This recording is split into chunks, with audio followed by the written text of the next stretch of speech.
If anything kills over 10 million people in the next few decades, it's most likely to be a highly infectious virus rather than a war.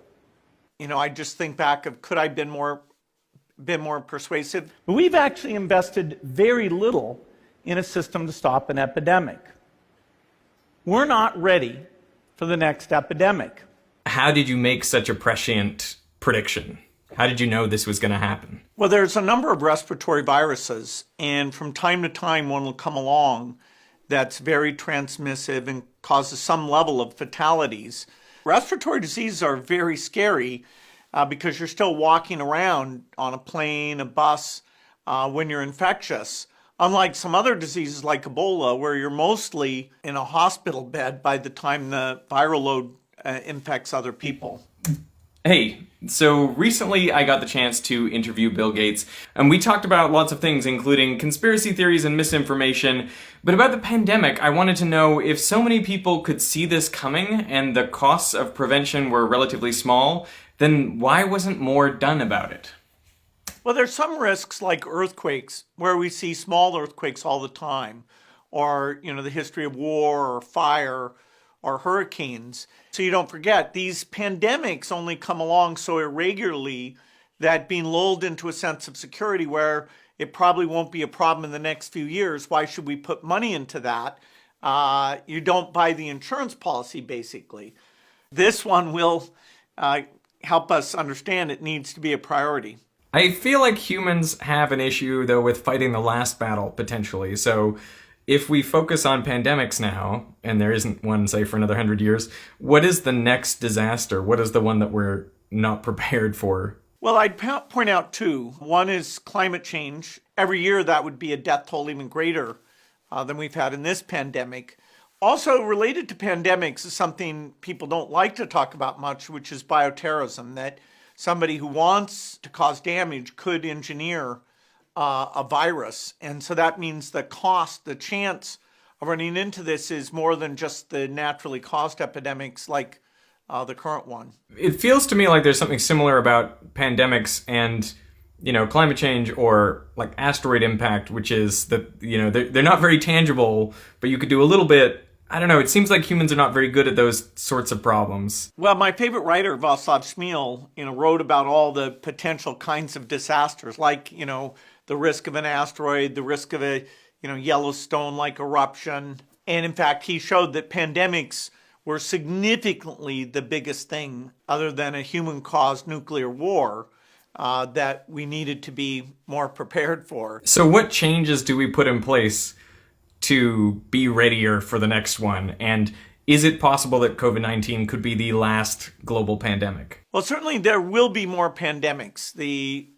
In ways that humans interact with other species, these viruses are coming across a species barrier, whether it's from bats or monkeys or... But you don't think we could increase our preparedness to such a level that it never sort of becomes this global issue? We could increase our preparedness so we never have a death toll anywhere near what we have today.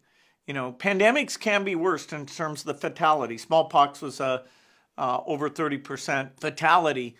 So a little bit we were lucky that the fatality here is not super high. But we can nip it in the bud. It'll still get to a lot of countries, but the number of deaths, with the right system should be 1/10 of what we've seen here. I feel like there's a meta issue that is kind of above all of these issues, which is, the way that people connect with reality and figure out what's true and what's not and, what information to believe. I've got to say that, as I was growing up and coming into this information age, it seemed like the internet and all these tools were going to make the correct information so much more easy to access and bring us into a more fact-based world. Instead, it doesn't look as though it's bringing us there. I wonder if you shared a similar vision for, what the internet might do for all of us. And I don't know if you have any thoughts about the current state of it. How do we deal with this? Well, the internet has done something fantastic, which is if you want to learn, the people who watch you are, getting an opportunity to understand science and what's going on. And that just wasn't there. And so for a lot of people, they're so much more informed. I mean, I have friends who ask me about these variants where I'm just stunned at how up to date they are with the latest information. So for people who want to learn facts, this is a golden age. You know, we focus on the negative part with some of these conspiracy theories and anti-factual things. And so because social media is so new, figuring out how you curb that, you know, labeling it, restrict the speed of spread of things that are titillating but false, we are missing some good ideas to, not have this kind of scary phenomena that, in the case of anti-vaccine things, may slow down how quickly we get lots of people to take the vaccine and therefore extend the epidemic and cost us in tens of thousands of lives.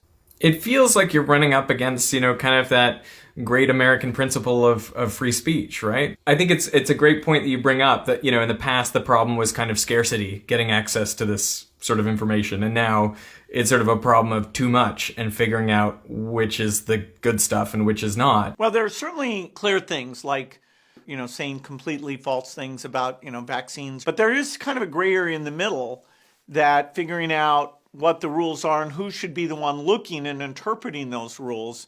Wow, we are missing that today.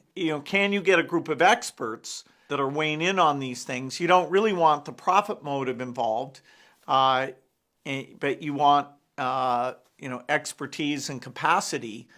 And so, a few years from now, I hope we're more sophisticated on how that line should be drawn.